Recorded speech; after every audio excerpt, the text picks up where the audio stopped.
Commence primary ignition.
Hi, I'm Juan Davis, ILM model maker, and you're watching the Virtual Cantina.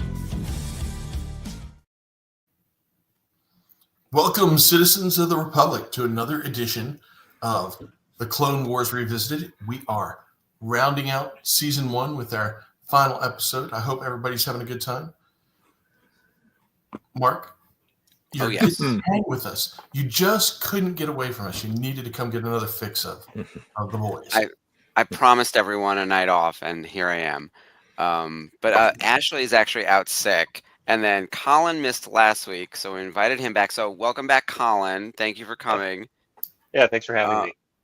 And Jeff was going to swoop in and be our producer, but then I was able to join last minute. We were like, well, Jeff, we haven't seen you on air all season, and you've been following along, and we want to get your thoughts on the finale of Season 1, because that's what we're doing tonight, is Hostage Crisis. So we're going to talk. Before we went on, I was telling Colin that I was taking a break for the last 21 weeks. Yeah. Pretty much. Yeah. So Jeff used to produce all of Rebels Revisited until I learned how to press the buttons. But then, it was very much toward the end of the run of that show. And so when we started Clone Wars, we promised him he could have Mondays off. But we have to bring you in for the season finale and our discussion about, the season as a whole, So it'll be a fun one. Oh, yeah. So, and Colin, you missed the third episode of the Ryloth trilogy. No. So we'll have to get your thoughts on that as well. And then, we were going to talk all about the Syndulas, right? That was the whole point of me wanting to come on last week. Exactly. So we can still do that. We'll play a little bit of catch up. And then I know Skip wants to talk some news stuff. So we've got, and I was at Toy Fair, so I can talk a little bit about that. So there's a lot going on. Yeah. Well, it's kind of like the scuttlebutt junk of the internet, and here comes the latest rendition of Kathleen Kennedy is going to be leaving Lucasfilm, and you're kind of like, and there are a lot of people out there going, be careful, we've heard this before, it's not happening, it's not going to be Filoni, because he's got his the position that we all want him to have, which is Captain Creative. It's a good in charge of the creative stuff. Good term. And I was saying earlier that this is like we're in such a clickbait society where they tag you with something to get you to kind of think about it, and then the anti version of that is say something and then figure nobody's going to read the story. And Kathleen comes out and says, I'm not retiring. And that's the anti-clickbait. So you go, oh, I'm not going to read this. It's just verification of what we probably knew, that she wasn't going to retire and that somebody's, spreading rumors. And what she said in specific was, I'm not going to stop making films, but yes, we are looking for somebody to fulfill my position at Lucasfilm, which I thought, well, that's rather interesting, because really nobody's saying we don't want her to work anymore. There's a lot of people out there who are just saying it's time for somebody else to take the head of the ship and see if we get maybe a little different result. And I'm not an anti-Kathleen Kennedy person. I think she's produced a lot of really great films out there. But, when you hit a couple road bumps a couple times in a row, sometimes it's, give somebody else the wheel and see if it gets any better or worse. Theresa Colin, May. what's your take on the Kathleen Kennedy news? Were you keeping up with this? Do you think she's going to retire? Oh yeah, What's your I mean, it's hard to not keep up with it, right? I mean, you open up your preferred social media source, and if you follow the Star Wars community, like it's everywhere.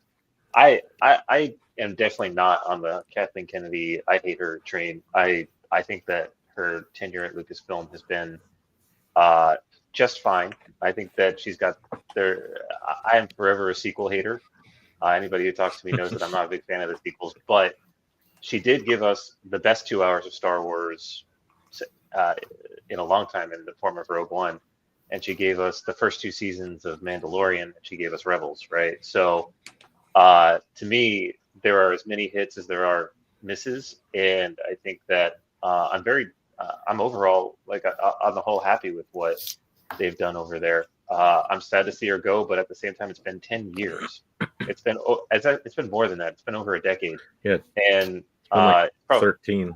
yeah, 13 years with her at the helm. Okay, so 13 years it's ahead of a company. It might be time for you to start thinking about your replacement. It was success after success after success after success. You get tired. I'll say that Dave Filoni is the person we want running Lucasfilm, because the person running Lucasfilm is not in charge of making Star Wars. They're in charge of making sure that people making Star Wars are able to make Star Wars, and it's a very different sort of a job.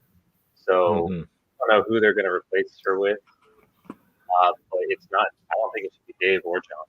I say them as if I know them personally, but it probably will be an outside left field person who's really good at budgeting and really good at scheduling and really good at sort of the strategic. I just want to make more Star Wars vision, or I want to do more, whatever it is. But that's the person that they're looking for. They're not looking for somebody who's going to get into the writers' room and hash it out with them. Yeah. There's this confusion about what the president of Lucasfilm does, and I think that's true at every major studio. And I think Marvel has Kevin Feige, but he's not like the president of Marvel. The SVP of Marvel and Star Wars is Paul Southern. That's the actual executive who like runs licensing, right? And he doesn't oversee creative. So with that in mind, I think Kathleen Kennedy is a producer first and foremost, and someone else should be handling HR meetings, budgeting, to your point. I think project management. I would find someone who knows how to make these things happen, an actual like production person, sort of, that's not related to creative. You're right. You don't want Filoni. You don't want Favreau. That's a waste of their time to be in that suit role. Now, that being said, like Favreau, to me at least, has proven that he can do the programmatics of bringing something to cradle to grave, right? Like, the dude is multi-talented. Could he run Lucasfilm? Probably. Do we want him running Lucasfilm? Probably not, because I'm sure he doesn't want to be having to take an HR meeting when he should be in a production meeting for Mandalorian Season 7, right? Yeah. So there will be 7 seasons. Jeff, you've been at this for a long time. What is your take on, one, who's going to succeed Kathleen? 2, when's it happening? Is she making it to the 50th? Is that where she's going to announce her retirement? What are your thoughts on this? Because I feel like we've had this conversation on the Thursday night watch along a dozen times. Yeah, I don't have anything against Kathleen, and like, there's been a lot of amazing Star Wars content that you have to, if you're going to say she's in charge of the bad stuff, you have to say she's in charge of the good stuff too. So I don't have any issue with her personally. I know she's been a producer in Hollywood for everything that I've ever liked, pretty much, all the way back into the 80s, maybe even earlier than that, producing amazing stuff that has always resonated with me. So I am a fond of her overall work for sure, and I don't have any issues with her. And I think they're probably going to pull somebody else from the upper ranks of Lucasfilm, somebody who's like another producer type, who's been in that and seen sort of what's going on with the situations with Lucasfilm. But I have no idea who individually would be, and I would almost guarantee it's not going to be Dave or John. Yeah, agreed.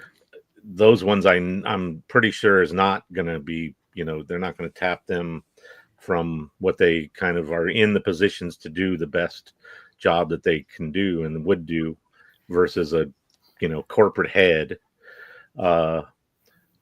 So, it'll be interesting to see, and it'll probably be somebody that I don't necessarily recognize, but might recognize their body of work, or things that they've, been associated with. So we'll see about that, but I don't know. I don't have any real problem with her. And I, would imagine that like you said, the 50th anniversary of Star Wars how long has Lucasfilm specifically been around? Only he started that that as a production, so like maybe Yeah. 75 or something. So that would be like a good anniversary as well, because that's Mhm. 50th of the company 75, would be this year. 25. Yeah. Yeah, it would be now. Well, So here's- yeah, it'll be interesting to see, and maybe I don't know, maybe they're grooming somebody for that, but I have no idea. Well, here's my There thought. probably are. I mean, if you're going to replace that person, you're probably starting early in your tenure there, trying to figure out who that person's going to be. Sorry, Mark, I didn't mean to interrupt you, but I have a question. No, go ahead. The head of Lucasfilm also oversees ILM, right? I'm not 100% sure. But this actually speaks to what I think. It goes back to my point. Okay. You don't want to source the head of Lucasfilm or the head of ILM or wherever from IMDb. You want to source them from LinkedIn. Like, we need to be thinking about executives. So when Outside hire. someone said Kathleen Kennedy is going to retire, I was like, oh, I go to the org chart I deal with on like the Disney side of things, and Paul Southern is the one I think of, the SVP of Marvel and Star Wars. People in the industry know him just, from LinkedIn, not from IMDb, right? He probably does have credits in a bunch of the movies, because when you're that senior and executive, everyone gets a credit now, even if you just work in the corporate office. But like, I think that's where it needs to come from. And if you're going to oversee something like ILM as well, and I'm not 100% sure, you want to keep the creatives doing creative. And you want to have the business people running the business, project managing, making it possible for the creatives to make the movies and the TV shows. I That agree with corporate you. mentality, but I don't want them to be overly corporate when it comes to stuff that I really like. Sure. Well, this goes back to, are you a Bob Chapek or a Bob Iger, right? Like, which one is it? Or you're a Michael Eisner. As much as Michael Eisner had his faults, he was probably the most creative friendly over at Disney that we've seen in a long time, right? Yeah, I agree. This is, you need to hire somebody that doesn't make movies necessarily, but is a good talent, somebody who can find talent and identify talent and put them in the right place. So, I think, for Colin, for the sequels, the big fail was picking the wrong people to be in charge of those. I think highly of either one of the directors for those three movies. JJ's a great director, but he's not a great Star Wars director because he's JJ. And this is Star Wars. And Star Wars had to be more important than JJ. It had to be more important than Ryan. You had to go back and say, okay, the source material and the respect of the establishment of what Star Wars is needed to take top priority, along with a good writer. I have felt like writing is way more important than directing, because you got to have a good story. They totally needed that whole thing laid out well in advance. It didn't have to be hard and true to what the movies were going to be, but they really needed to have An outline, an arch to follow, some elements that would get peppered in, and sort of an idea for how it would culminate. But having JJ do the first one, and then Colin come in and kind of nixing some of his stuff, and then doing his thing, and then JJ coming back and then nixing some of Colin's stuff, kind of muddied it, I think. Well, and I don't have anything against JJ. I really liked his Star Trek because it was so Star Warsy. Yeah, well, I thought Star Trek was done good. The cinematography was great. The colors, the use of all that stuff, great. But this is a Star Wars story. It needs to be true to Star Wars. And that's why you get the people going, because it just didn't feel like 4, 5, 6, or 1, 2, and 3 even. It just didn't have that it strayed away from all. Look, there's 6 movies made prior to these last 3, and it strayed away from everything that was done in those 6. It didn't have to be the same story, but it had to have the same basis of its story. But you're right. I mean, I hope that whoever they pick, it's somebody we don't know who he is. We can maybe Google him and find out what he's done and say, "Oh, we like that he's been involved with this, that, or the other." But he's got to be a great manager.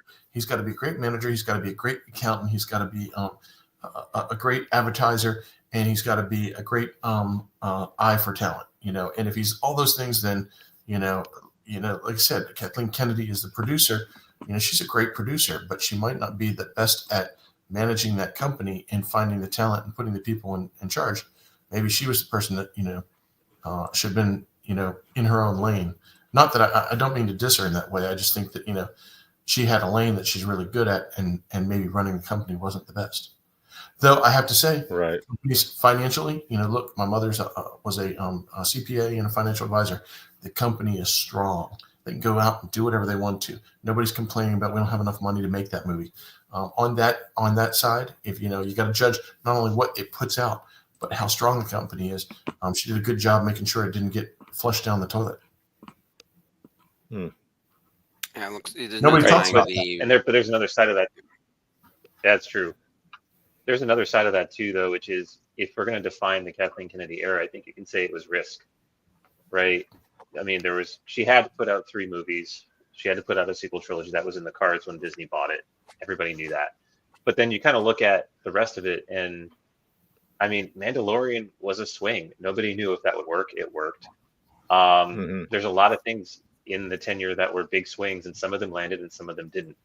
And I think I give her a lot of credit for being willing to do that, because whether or not we like it, like I've said this, or I've thought this before, is, I'm not really the target audience anymore, and that's fine. But I really don't want Star Wars to lose the ability to take a risk, and I don't want it to become just a rehash of everything we've seen before, which is what movies seem to be doing these days, and what I think the big fear is when we move beyond her. At least she was willing to take the swing, and for that, lots of respect, right? Yeah, I have mostly positive things to say about Kathleen and in general Star Wars and the Star Wars we've specifically gotten during this era. I think the larger question becomes, how much is Kathleen? How much is Lucasfilm? How much is Disney? I think people forget about the Disney machine behind it all. And there's a lot to question that. I also think the situation in the world with like COVID and streaming and all of the stops and starts are sort of moments in time that no one could have probably predicted. Like, I don't know how I would have responded to streaming. I remember in 2019 thinking that like streaming was the future, and now I find it to be really infuriating. As someone who works in consumer products, streaming series do not drive product sales the way that theatrical movies do, and streaming has sort of cannibalized movies. I'm actually seeing a lot of it right now at Toy Fair, where brands that were once powerhouse brands are a little bit struggling, and things are shifting quite a bit. Studios are going through a lot of changes. Brands are getting moved between different manufacturers. I don't know if everyone saw the Power Rangers news, but Hasbro has stopped manufacturing Power Rangers, but they own the IP. They are having Playmates make action figures that are similar to stuff they made a couple of years ago. Like, there's a lot of like that kind of stuff happening where things are moving between studios and manufacturers. DC just got a new deal with Mattel, even though McFarlane was actually the action figure producer before this. So there's some big changes happening in the world of toys and collectibles, which is all connected to the content that we're consuming. It's the wild west out there. It's a little bit crazy, and I actually don't know how all of it's going to land. So it's a strange time for sure. I'm also like, it's also very top of mind for me right now because I literally just came from Javits Center like an hour ago. Any idea how that whole Hasbro thing will affect Star Wars, or is that like their moneymaker that they're just, you're gonna they're going to hold on to or something. I would love to say out loud that Star Wars is a moneymaker for Hasbro, but I don't know how accurate that is anymore because at some point, your streaming series like Acolyte and Skeleton Crew will not monetize into mass market action figures the way that a movie would. Like, I remember being a licensee during Force Awakens and Rogue One, and even by the time we got to Rise of Skywalker, the increase was gigantic, and then the drop off was like just as bad. Just like we ended up back where we were pre-Force Awakens by the time Rise of Skywalker rolled around. It didn't like create a lasting increase, at least where I was. And I think right now retail is really struggling. We've seen retailers go out of business and close doors and close stores and reduce aisles. E-com is where things are, but everyone hates ordering action figures in the mail. They come damaged. And Hasbro has said in a lot of they're a publicly traded company, so none of this is like secret news. They have said that their action figure buying collecting base has shifted to adult from kid as a percentage, but the number has decreased considerably. So while they've like landed things in the collector space, probably HasLab and whatever else, I've got my Ghost, their mass market action figures not as big a success. And I don't know if that's true for Mattel or McFarlane or any of the other major companies. I will say NECA's doing incredibly well, and I know that's my parent company, so that sounds really douchey of me saying that, but like that space, the collector space, seems to be doing well. Kids with action figures, not so much. And you need a brand that keeps the lights on. That's like millions of dollars sold into Walmart. Well, you're talking about video games versus playing with something in your hand. I mean, you know, the imagination goes a little bit more crazy with the imagery of video games, and nobody plays with G.I. Joe anymore. You know, they watch him on a video game, but they never, you know, I mean, I remember my Kung Fu grip G.I. Joe. Yeah. So I'm curious to see where all that goes. Definitely an evolving market. Black Series is definitely something that's geared towards collectors as well, considering they're $35 a pop. Yeah, or whatever. So I remember when I could get lots of accessories. Yeah, but you know, you remember going through the toy aisles and finding, you know, a few dollars for a toy, you know, an action figure, and now seeing that price tag of $27.99 or whatever it is, you know, insane in my opinion. Parents Although they kids those things to play with anymore.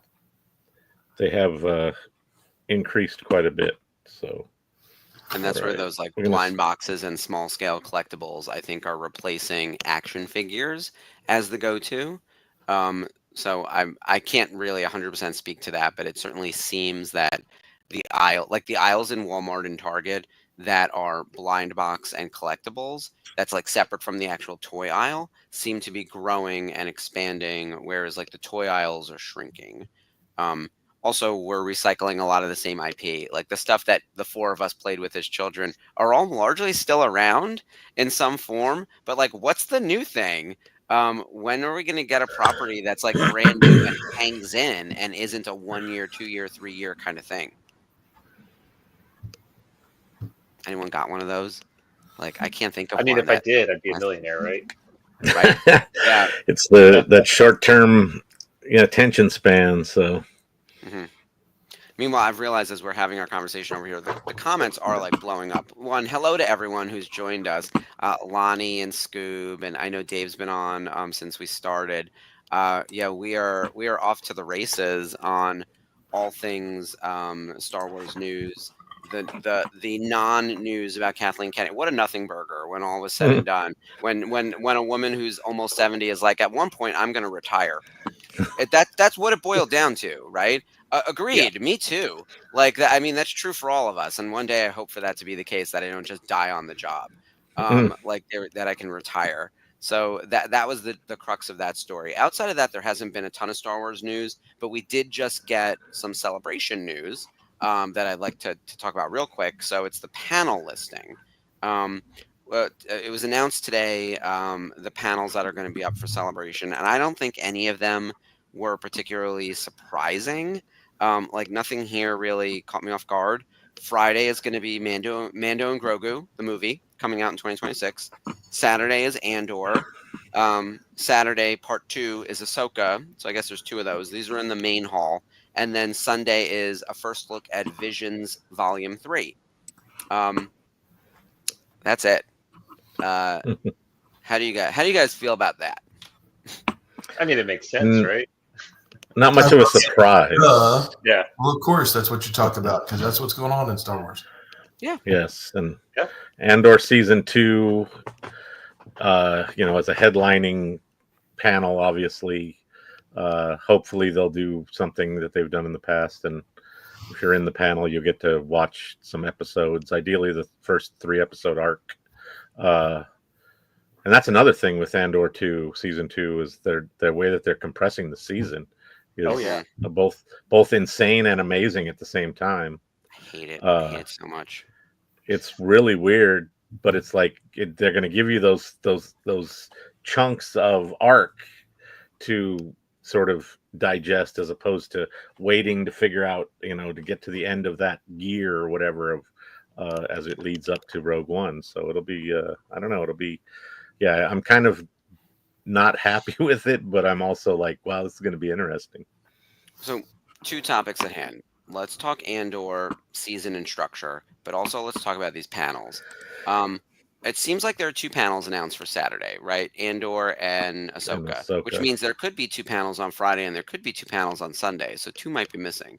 Do we think there's a new animated show that they're holding back on announcing? Where's the High Republic panel? Like, what's missing from this is kind of what I'm thinking, right? Like, because this can't be it, right? No, this is obviously some headliner elements. There's got to be a ton of other panels filling in, and then sort of middle ground that is not as flashy maybe as these titles. I wonder if the Acolyte failure, for lack of a better term, has diminished the shine on the High Republic. Maybe. Probably. Maybe. I mean, High Republic was sort of naturally coming to its conclusion, though, right? At least this series of books. I don't know. I never read the book, so I don't know. Yeah. I think because of how far out prior to, let's say episode 1 or even Acolyte that it is, that they have a lot of leeway, but I never really got into them, so I'm not positive in terms of where they went from and to. Where's Mike? Is he in the chat? No, he's not here. Dave is saying, though, that these are just the reservation panels. So to your point, right. Yeah. There could be other panel topics about animation or whatever else. So these are probably the 4 that will be the the big go-tos. If it's a reservation panel, look, Diego Luna is going to pop out for Andor, right? You can imagine Pedro is going to show up on stage for Mando. I can't imagine he won't be there. He just did all that press for Fantastic Four to push the button to launch the trailer. They're going to bring him to Celebration. So I at least to stand on the stage and wave. So I'm assuming, So I'm wondering is, like Lonnie had mentioned, is there going to be a new Tales of show? They do have the Visions panel on Sunday. But yeah, another Tales of. I'm wondering if they're going to do something like that where they just sort of make it and then drop it on us all of a sudden, which they've done a lot of. They've sort of alluded to it, and then all of a sudden it's here, and it's like there was no real buildup. It was just like, here it is. And then everybody's like, ooh, that was cool. And then it's, it's been watched and people move on. But do they, I don't know, are they going to announce things because of their history with announcing stuff and then not having it come to fruition or having it derailed one way or another? So I'm not sure if they want to push that stuff out as well. Can we do a rapid fire question since we have 4 of us on tonight? What's your favorite canceled or non-existent Star Wars project based on idea alone? Does someone have a favorite out of the 4? Lando. All right, Colin, you look like you have a smirk on your face. What's yours? It's Lando. Skip, do you have one? Lando series.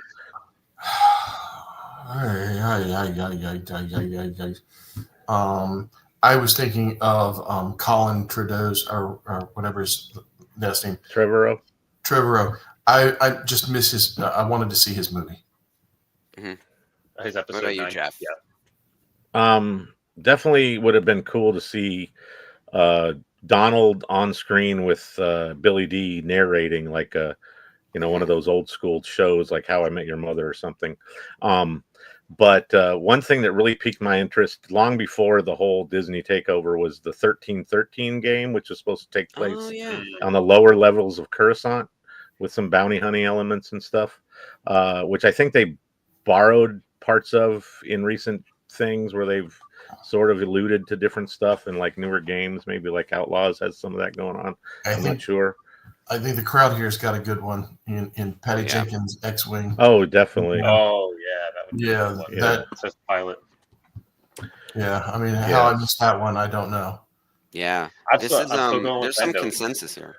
I was gonna say Colin. I feel like you would have said Rogue Squadron. I was gonna say Lando, just because I think Donald is so captivating, and you could also yeah. like zhuzh the truth. It could be Billy D talking about that, and someone can interject and be like, "That's not how it happened," and then they can Exactly. like adjust the frame, and then young Lando could be like, "Oh yeah, it is slightly different," and you could just put him in more and more fabulous capes like every day, more and more ridiculous. He could have a different Yeah. outfit every day, more and more ridiculous Deeper outfits. into the cape room. Yeah, I mean, look, he was basically the male version of Amidala, like with the amount of fashion he had, like it was wild. And I miss that. Yeah. I miss when Star Wars is ridiculous. So we take it very, very seriously as we do on this channel. But like at some point, we need to have some fun with it. No, we don't take it seriously. It takes itself too seriously. Mhm. That's true. Like, yeah, let's get What- Lando in there. Let's have Lando being like the coolest guy, and have him wearing ridiculous capes because they look good on him. Like, let's just go for it. And Mhm. Donald Glover as Lando in that movie, Solo, is the reason I keep watching Solo. Yeah. I mean, let's be See honest. how his lady man charms evolve, not having L7 Mhm. around. You know, that kind of stuff. Maybe prior to that even, but who knows? But I was really disappointed that they did the whole buildup with Patty's project with that trailer for her starting production on this thing. You know, it was like a really cool way to introduce it, but then to just say "screw you," bye. You know, after Wonder Woman 84 or whatever the hell. I didn't would have do what they lied expected. and said I thought Wonder Woman 1984 was a good movie to have got that movie made. Well, I was going to say, like, how much of that failure was because Wonder Woman flopped as opposed to Patty Jenkins just getting into development hell with it. I tend to think it was more that Wonder Woman flopped, and they said no. Yeah, I thank think you. that was part of that. Yeah, a big part of it. But Yeah, it's so we're unfortunate. probably at a point where we might want to watch the episode. Just saying. Oh yeah, this is Yeah, every we have week. to do that. All right, so Jeff, do you? Oh, Skip has to read the intro, so let's go to the Okay. set tab. Skip has to I don't read know the what order it goes description. in. You I have to can, butcher the I'm not- intro. I got here. it. All right, where are we? I'm scrolling down. Somebody's got to press Okay, Press that's the overlay there, graphic right. for the there episode. we go. So tonight we're doing Hostage Crisis, and here So is get the that queued up. description. All right, To there you free go. crime lord Zero, the Hutt, bounty hunters seize control of the Senate building and take hostages, unaware that Anakin Skywalker is still inside. Skip, that was perfect. It just took all season. And then Hey, here's our moral: a secret shared is a trust formed. I like that. That's your permission to gossip. That's what I heard. Where are we? Is this our overlay? Big money, big money. Yes, look at that. Yep. It's the right overlay. I didn't, and you can't. Proper. It's so small and like the little Yeah, box. they couldn't tell the difference, and there's 4 of them. They look Mhm, exactly the same. Our ever rotating panel of hosts. By the way, Sherry will be joining the panel at some point too. Sherry, we got to get you on here. All right, let's get Nice. ready to watch the episode. Jeff, do you want to hit the countdown? You bet. Here we go.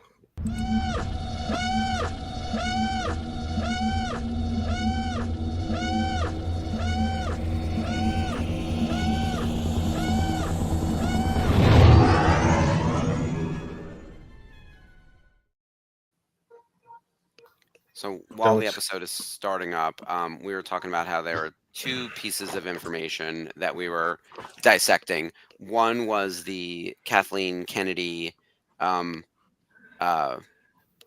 is she retired? nothing burger, and then the 3 pieces. Then the panels, and then there's Andor season 2 coming in chunks. So we're gonna get 4 weeks instead of 12 weeks with 3 episodes a night. I'm gonna die That's having to watch so an hour and a half of accelerated. Star Wars. When It's are we so gonna fast. work? I have work to do. Guys. Yeah. Exactly. I have a life Some of outside those- of this. Yeah, some of those days are going to be like watch the first episode and then catch another episode the next day, and Mhm. you know, leading up to things like us doing a watch along, which ultimately will be an hour 45 versus 40 minutes. Also, I was really looking forward to having 12 weeks of Star Wars to continually talk to Mm. people. And now it's going to be 4 weeks. It's going to feel too fast. It's going to be really great, and we're all going to cry. Like, I'm just like Yeah. so angry about all of this. Like, One- but why are one we doing thing this? we- Why is it getting crunched? 2 hours thing. Yeah, I don't know. I think it's based on the 3 episode arcs that cover a single year, and them trying to give you full stories in each piece. But I mean, there could be other ways to do that. Mhm. But one thing we also didn't talk about was the re-release of Revenge of the Sith, Oh, and yeah. that drops at the beginning of April. No, not the beginning of April. When is it? End of May. Beginning of May. No. Yeah, Yeah. beginning of May. So that's going to fall right in the middle, regardless of how long Andor season 2 is. It falls right in the middle of that. And I felt that there could have been a better way to say, like, release that and have it, even though they're not necessarily competing, but maybe they could have waited till Andor, especially now it's only 4 weeks. Wait till that Yeah. was They're on done top and of then each drop other. it. This is Yeah. every time with Star Wars. Celebration, the thing in the movies, the thing on TV. It's always you have a whole year to do stuff. What are we doing that everything is like bunched up together? Yeah. Meanwhile, Aura Singh just took out a whole bunch of guards. I love her. She is Yeah, she's my amazing. favorite bounty hunter. Well, She was so underutilized. the cast in of the bad prequels. characters in this episode is amazing. Yeah, Oh yeah. it's Yeah. unreal. That's what I was saying. Some of my favorite things in the show are the bounty hunters for sure, and some of my least favorite things, Zero the Hutt, are in this episode. We'll talk about Spoiler alert. I guess, right? Um, Zero is a problematic character. hmm I will say season 2 leans into the bounty hunter stuff quite a bit. Like Aura Singh has multiple appearances, played by the fantastic Jamie King, and we actually had her sign Mhm. autographs for us at Tops. I made it a Oh, point nice. to make sure we got her brought on, and there you can find Jamie King as Aura Singh autographs from Clone Wars cards from Tops on eBay, which was very cool. And we got a bunch of the other voice actors who did the bounty hunters to sign for us as well. And Daniel Logan signed as, obviously Boba Fett from the prequels, but also Boba Fett from Clone Wars. So that was cool. But yeah, it's a good cast this episode. All the heavy hitters like Matt Lanter, Corey Burton as Cad Bane. So good. mhm. This is Such a Kevin classic voice. too, right? So Matt Lanter's hair looks about like this right now. Mhm. Well, he does kind of. I mean, I'm sure they modeled a lot after his normal look. So, but So Sherry is saying that the announcements seemed to me that there were arcs that were 3 episodes each. But I think the way we read it, Sherry, was that each arc is 3 episodes, but each arc is going to air on that one night. So we're only getting 4 weeks with Yeah, 3 and- episodes a night. and Meaning each that, arc, yeah. each arc is a year leading up to Rogue One from where Andor season 1 took place. So Yeah. that's, I think, why they're doing this. Yeah, 4 weeks of Andor as opposed to 12. 12 weeks. Yeah, which is super frustrating. And Yeah. really, I mean, they could have done 10, and I wouldn't have been mad at it. But 2 at the beginning, 2 at the end, and fill in That the would have been middle. great. Um, Yeah, even if you do 2 doubles in the middle to do like a mid-season whatever and do it as 8 weeks, I mean, this is so Yeah. fast. So, but I think it has something to do with the 3 episode arcs being contained years, hmm and maybe that will be less confusing for the average viewer or something. I don't know. I'm all about Yeah. it. I know it's coming, and I knew it's been coming for a long time, so I'm ready for that part of that jump, as it were, every 3 weeks or every 3 episodes now, Mhm. every week. Yeah, it'd be hard to split the 3 episode arcs. Meanwhile, I love that she has his lightsaber. oh yeah. Yeah. Well, they had to give it to her somehow, right? It's a little This- corny though. This Not gonna weapon lie. is your life.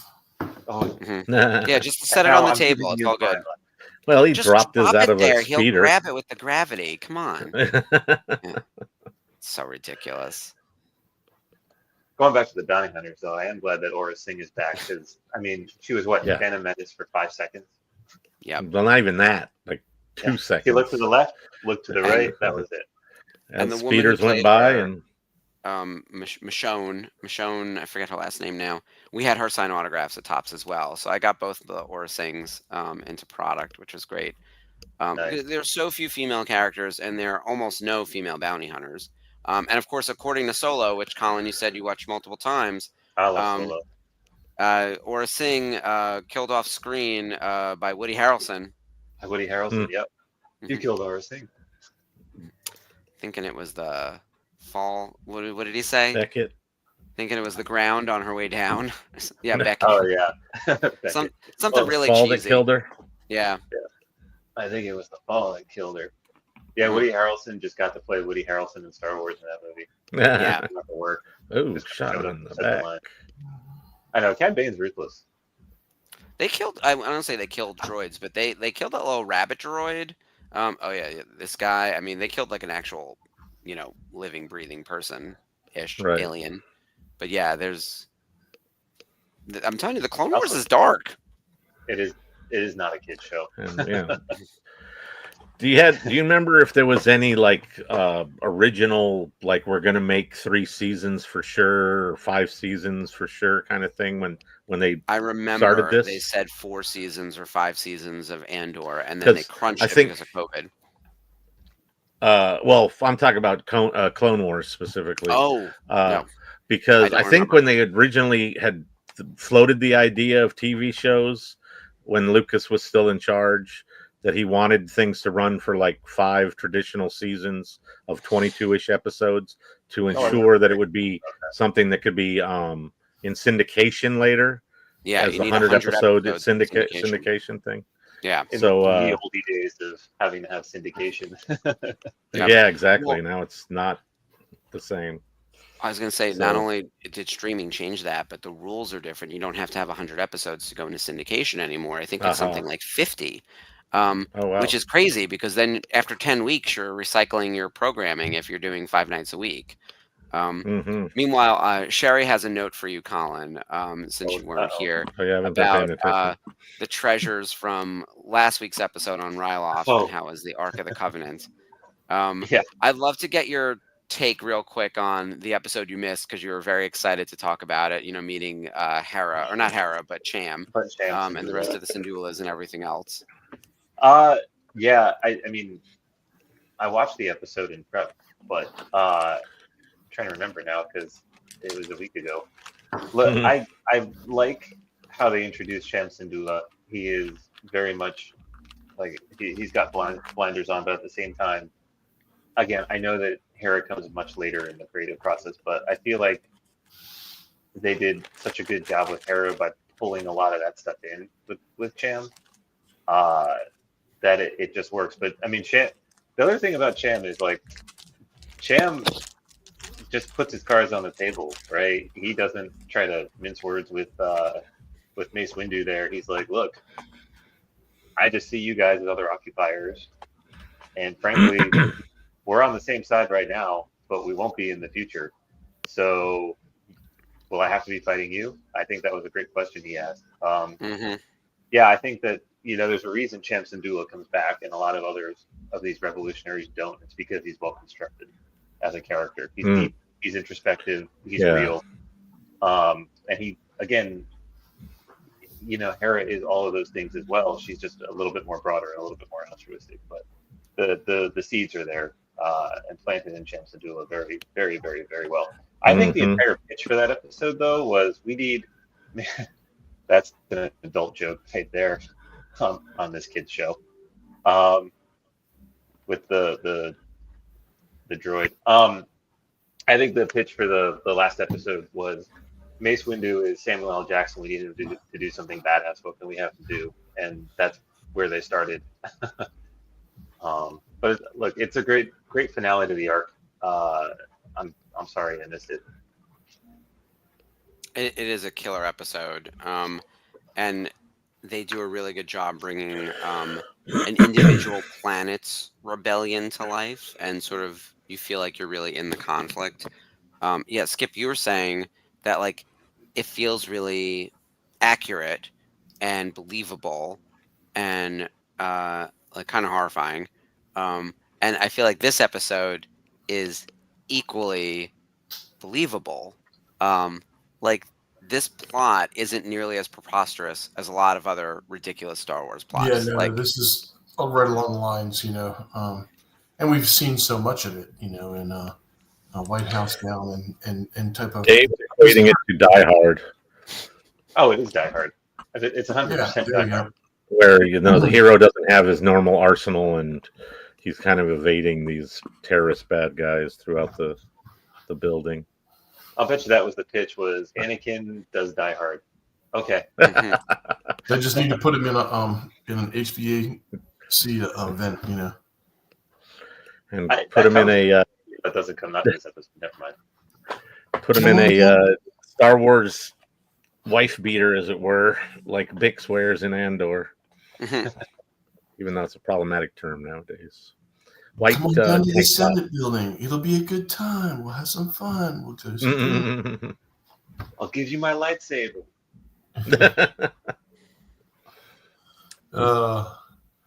And is this IG-88 or is this an IG something else? It's an This is an IG unit, other. which I think is cool.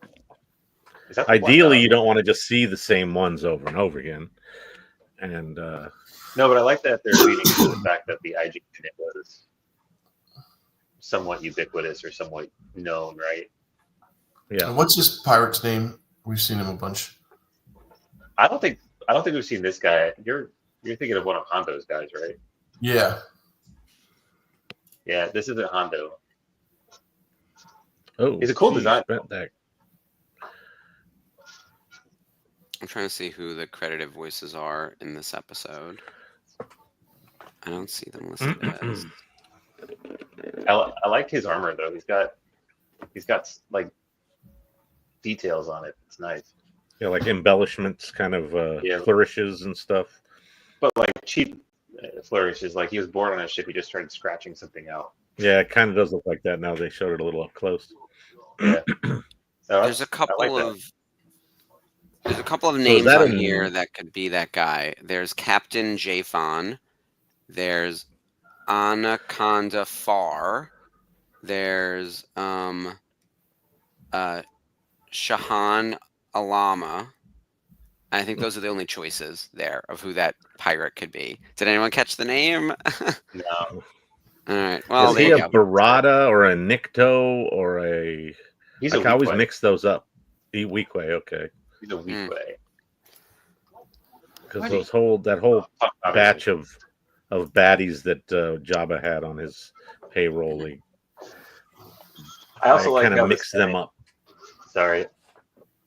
I like how the senators are all of the models from this season. They just don't talk. Hmm. You've got Ono, you've got Chuchi.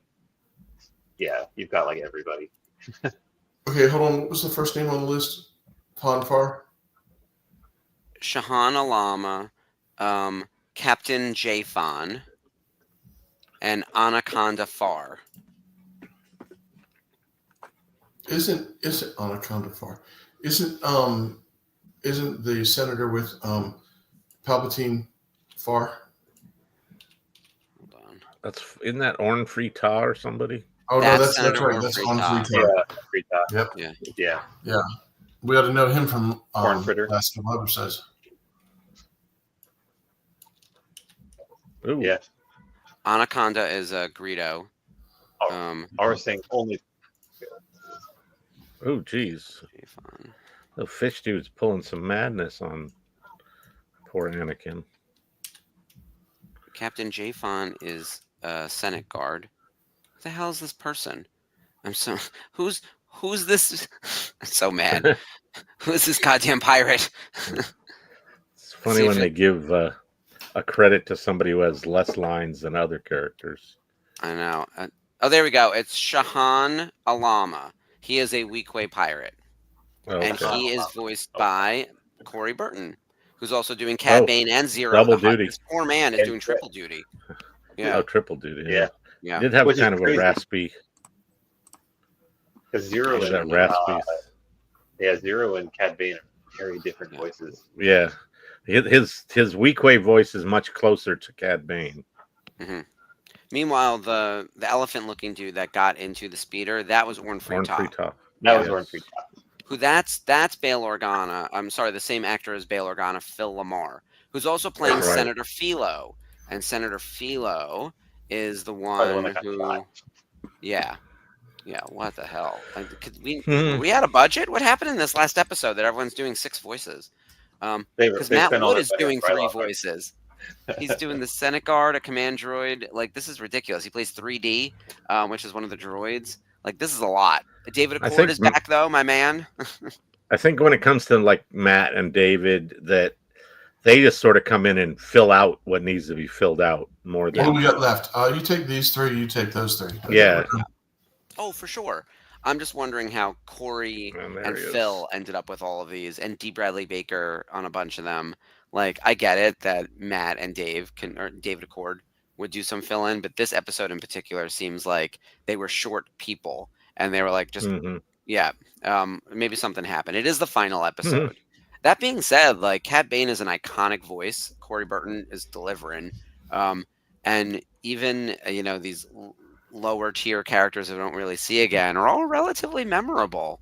So it's and not just because it's the season finale episode. I think everyone really brought it.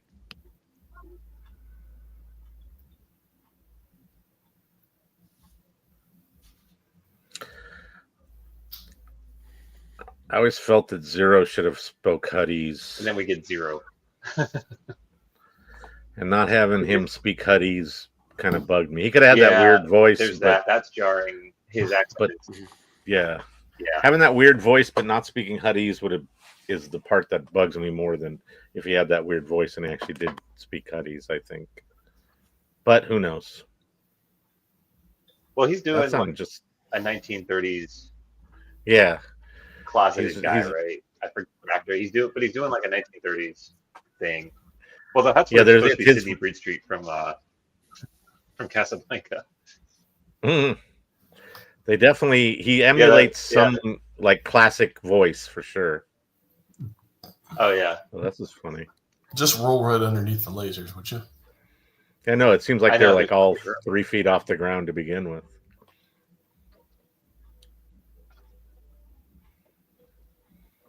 it's quick He's so reaction. cool. Annie. love Cad Bane. Sweet time. Yeah, it looked like you love this guy, Padme. Showing a little too much attention. Yeah, somebody else should be taking a turn at trying to wake him up. Damn. If he wasn't sitting in that chair, he would have been shredded by those panes of glass. That's an interesting What way the to enter his office. And then ask him if he's okay. Hey, are you all right after we nearly killed Well, you? it's surprising. Yeah. Ay, ay. Shouldn't that glass be tempered? Anyway. You would think so, right? If there's bulletproof glass anywhere in the galaxy, it's out. It's the windows of the Supreme Chancellor. Yeah, where you This can is just pretty drive cool. by Yeah. literally in your speeder. Yeah, you're not breaking those windows. Yeah, that's the other thing, right? Shouldn't there be like a no-fly zone, like the same way we have like in DC? Oh, Colin, yeah. you're outside of DC. Isn't it the most restricted airspace in the world over there? It should be the same thing in I don't know Star about- Wars. I don't know about the world, but yeah, I've gotten it's close to that pretty restricted. prohibited airspace once before. Oh yeah. Glad to see you're still with us. Yeah. I mean, look, it's not quite that bad. I've never violated it, but yeah, I mean, you don't want to go in there because unless you want a free air show, but yeah, it's some crazy airspace. I do like how Anakin lost himself for a minute, though. Getting back to the episode where he's just like, "Oh, you're so beautiful," and Padme's like, yeah, about that. Yeah. Look You around. stupid We're moron. There are in mixed 17 company. witnesses.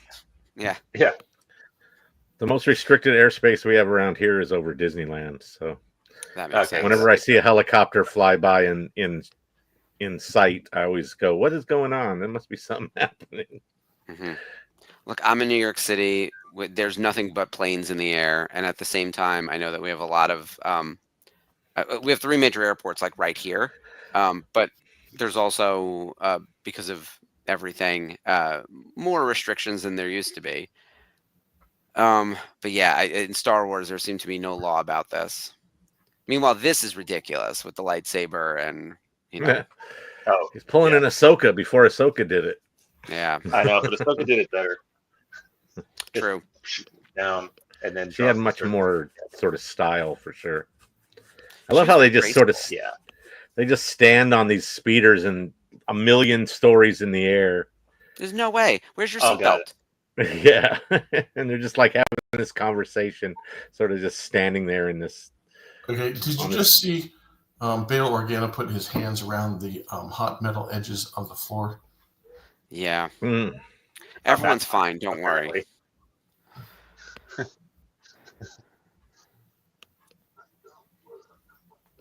You have There's to a- be blind to see that these two aren't, you know. Yeah, it's ridiculous. Yeah, the fact that nobody picks up on it, right? I mean, There it is. there was a big question for a while about did Ahsoka know, and then I think in one of the was it Visions, not Mhm. Visions, like the shorts that they did, they made it like, oh yeah, no, Ahsoka very much knows that they're. I think it was hooking up. Tails. Yeah. Tails, yeah. Yeah, it's so obvious. I do love though that that's how the season ends, where everyone barely makes it out alive. Anakin's unconscious for most of it. The bad guys escape, and it's like on to season 2. Good luck, everyone. You know, Yeah, this is yeah. Star Wars. There's never a happy ending, actually. But having that Oh, you thought we were gonna have a happy pre ending? that pre-order though that they were gonna, their mandate to make so many seasons, I think helps that like be more freeing and not having to tighten up and pin down all these little pieces at the end. Well, They yeah, could just 'cause be like, okay, we're going on to the next season, basically. a lot of those are like, well, what if we don't get a new season? What if we're not renewed? Oh, this Yeah, is usually they're scrambling and doing weird little moves like that. There is That's what I was something, wondering. the old way we used to make television. Like someone was saying to me, they lament the fact that there's no such thing as a filler episode anymore. Like you turn on a sitcom that used to be 22 episodes, and there would be some nonsensical like B plot for one of like the secondary characters that didn't matter at all to anything, and it would just be like an enjoyable 22 minutes. And now every minute matters on every show. When Stranger Things season 5 finally comes out or whatever it is, it's going to be like 8 episodes at 40 minutes each, and every millisecond is going to be like highly calculated, and if you blink and miss something, it's over. Like there's so much lore and depth, and like everything carries so much weight. It's almost like nerve-wracking. You can't just enjoy it, right?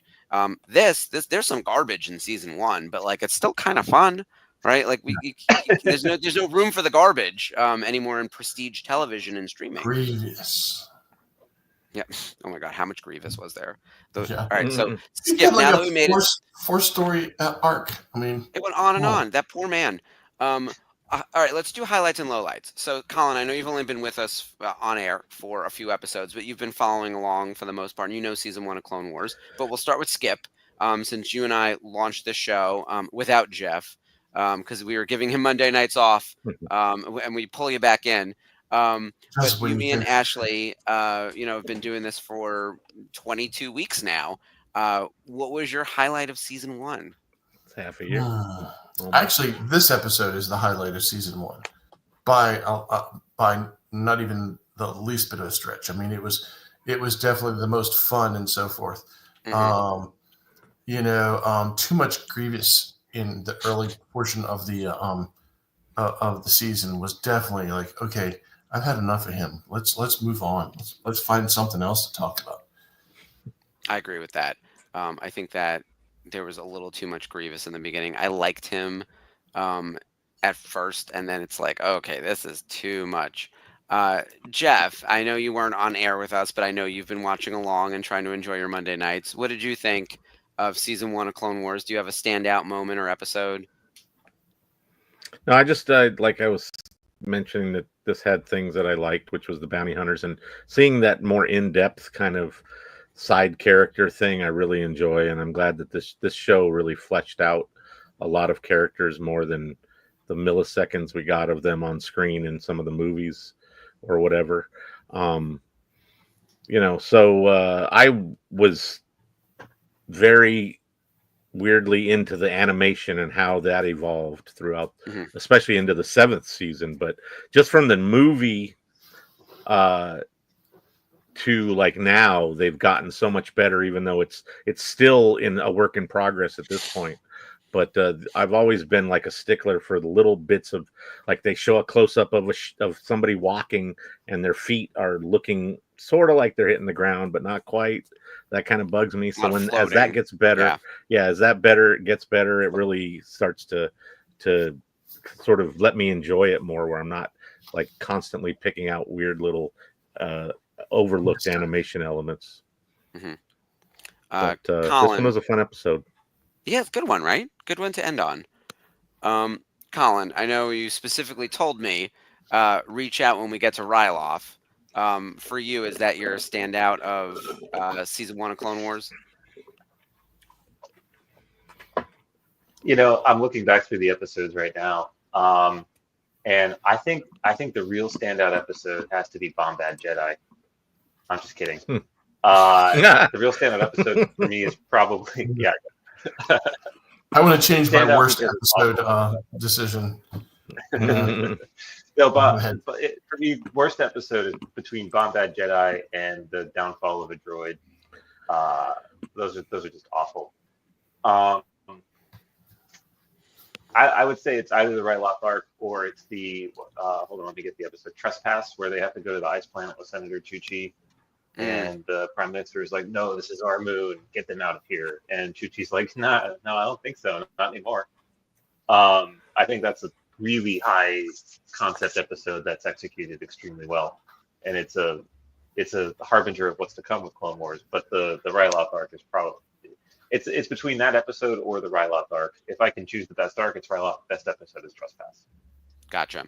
I agree about the best arc for Ryloth for sure. It's definitely the most fleshed out. And we had like too much Grievous that didn't get us what we wanted in that arc, whereas Ryloth was kind of perfect with starting to arrive there, invade there, experience the conflict, resolve the conflict, meet some cool people. My standout episode, just because I would agree the Ryloth arc, is Cloak of Darkness. That's episode 9, and that's where we get Asajj Ventress fighting Luminara, which is probably one of my top 10 lightsaber fights in all of Star Wars.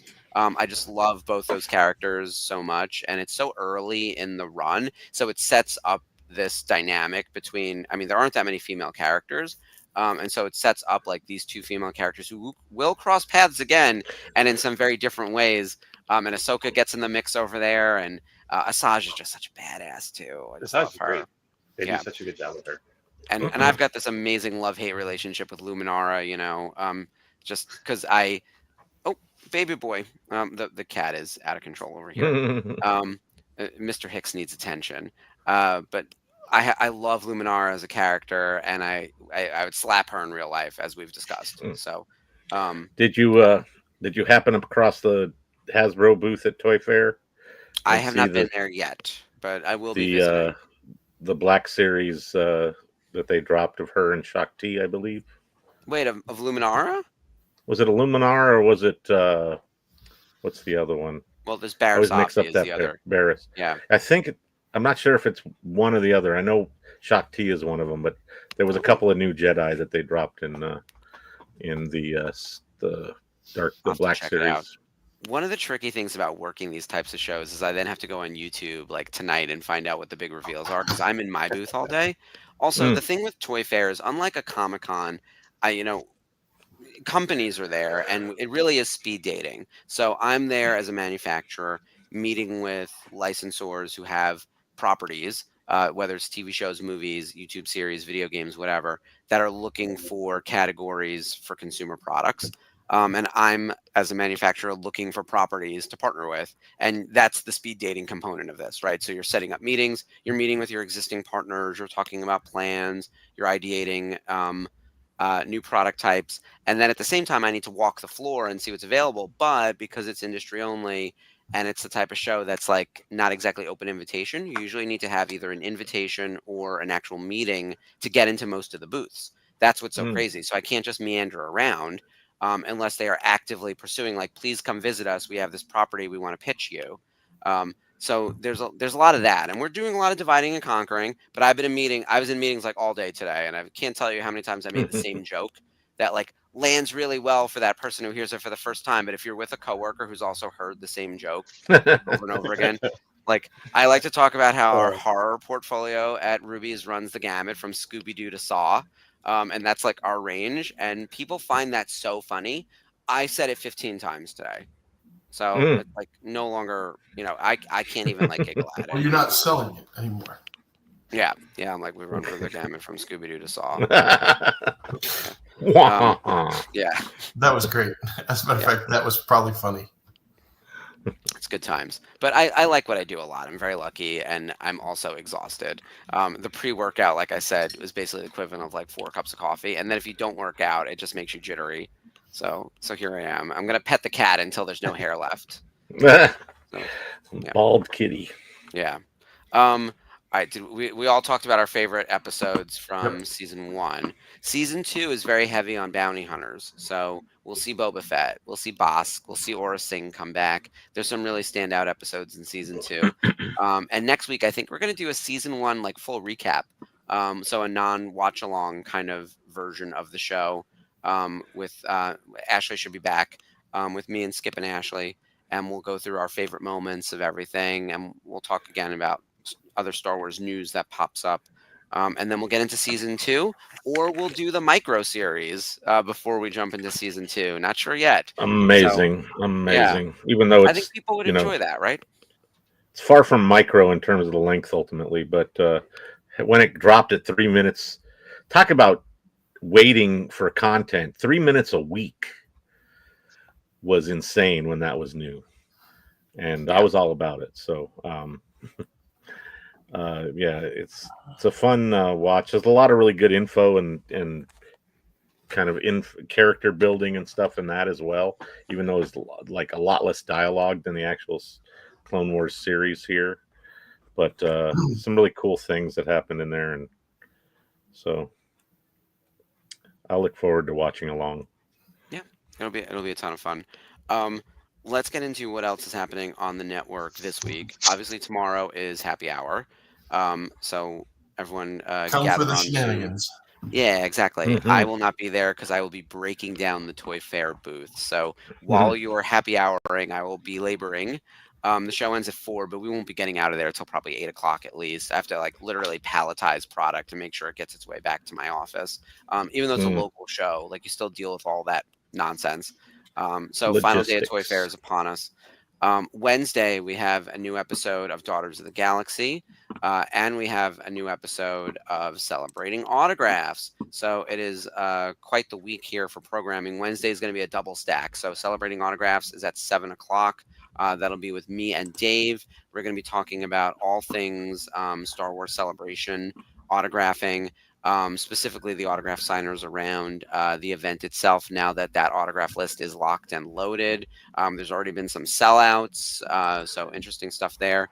And then the Daughters of the Galaxy are talking all things the Ladies of Andor, because there are several of them that they didn't get like deep into last time around. As we get ready for the premiere of Andor coming in just about a month. So we'll see the daughters. Jamie and Ashley will be back on Wednesday. Thursday, we have the watch along. Jeff, are you going to be on the watch along this week? Yeah, it's also we're going to have a guest. So Warren Pruill, who doubled for Obi-Wan in Obi-Wan Kenobi and or doubled for Ewan, and played an endless number of troopers or trooper type characters in many of the shows.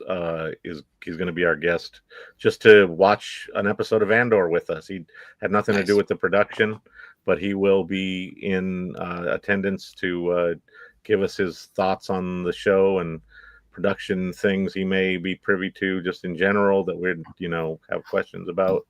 That's awesome. But it'll be fun to have him on the show where we've only had him at Scum and Villainy for the family vacation back in July. So having him actually join us on air is going to be cool. Yeah, I'm excited to hear some stories from him, especially working with Ewan and everything like that. So that'll be very cool. And then this weekend we have Unifying Force on Sunday. So it is a packed schedule this week. And like always, as we're getting ready for Celebration, more news is going to be coming. We will have a news desk coming very soon.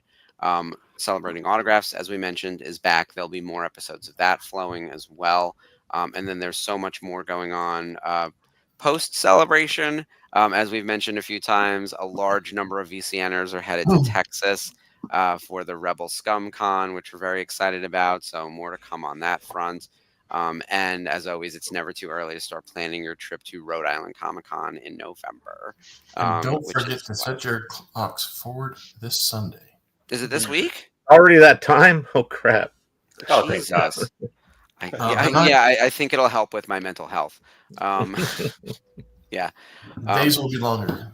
The one thing I forgot to cover was we didn't really talk about the Oscars, which was fine because there was nothing really Star Wars super related to it. But Anora did clean sweep. So if anyone hasn't seen Anora yet, it won Best Picture, Best Editing, Best Screenplay. Mikey Madison won for Best Actress. I love that movie, and it was my favorite of the year, and I'm glad it won. The Substance also picked up an Academy Award for like Best Makeup and stuff. So Dune got a couple of awards. It was a good year all around. But Anora really crushed it, and I highly recommend anyone in the chat, if you've not seen Anora yet, go and do it. So yeah, that's my one pitch from the Oscars, and watch the opening to see Ariana and Cynthia like tear the house down because those ladies can sing. I just need to just put them on tour. Voices. It's unreal. I'm like, just go on tour. I don't want you to do anything else other than just like sing standards. Yeah, Sean Baker, 4 Oscars in one night. Lonnie, I can't. Like, we couldn't believe it because I've watched all of his other movies now. After watching Anora, I went back and watched his prior stuff. So he's terrific. Highly recommend. All right, I think that's it for this week. Colin, thank you again for visiting and hanging out with us. Where can people find you on social media, and remind everyone how they can learn about your costuming group and everything? We forgot to talk about that fully. Yeah. Well, we're out of time, so we can talk about that some other time. You can find me at the handle down below there. It's spelled exactly like that. So I've had some people say, "Hey, I can't see, or don't know how to spell that." So it's right there. Corellia Cosplay. Yep. Corellia Star Cosplay. Yeah, there it is. Yep. Yep. All right, awesome. And of course, follow every channel or all the social channels for the Virtual Cantina Network. And keep up on the Facebook page for all the latest Star Wars Celebration news. We are deep in Celebration news territory right now. So very exciting stuff. All right. Celebration is like less than 2 months away. It's wild. All right. Thank you, everyone, again for joining. We'll see you this week across the network. And as always, long live the Republic.